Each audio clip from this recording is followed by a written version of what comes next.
Alright, so this is just a quick guide on how to risky ship coins for coins for sale or PMs for sale.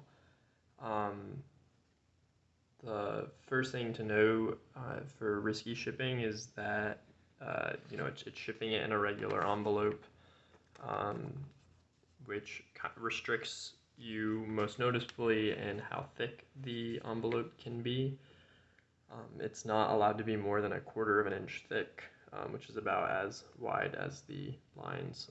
The spaces on an index card, which means you can ship, Morgans and piece dollars, but chunky Libertads, old style Libertads, can be a little bit too thick, especially once you've securely packed them.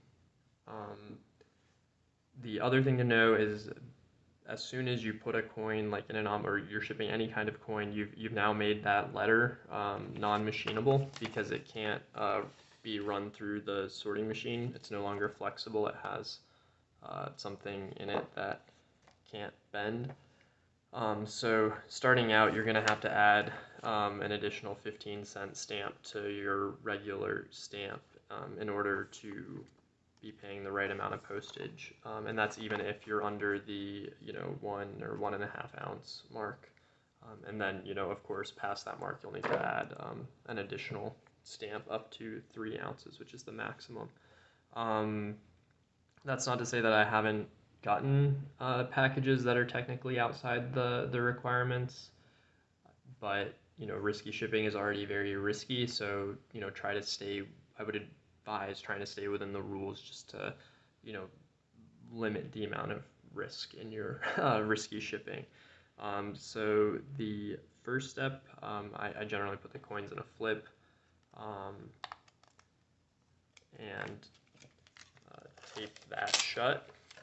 The second thing to do is I generally use either cereal box or index cards.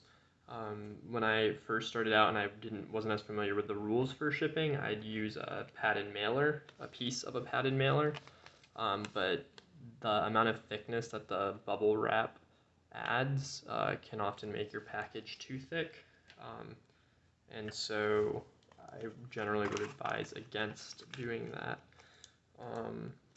But so then you kind of secure the flip to the cardboard.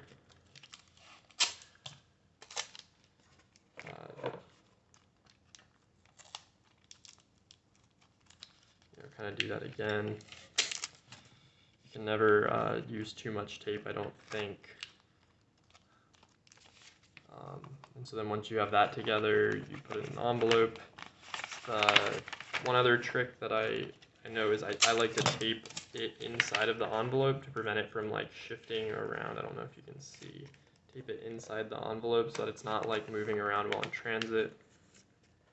And then the last piece of tape I apply is just to secure the seal or the lip of the envelope. And then the absolute last thing is if you write non-machinable on the envelope, that can help expedite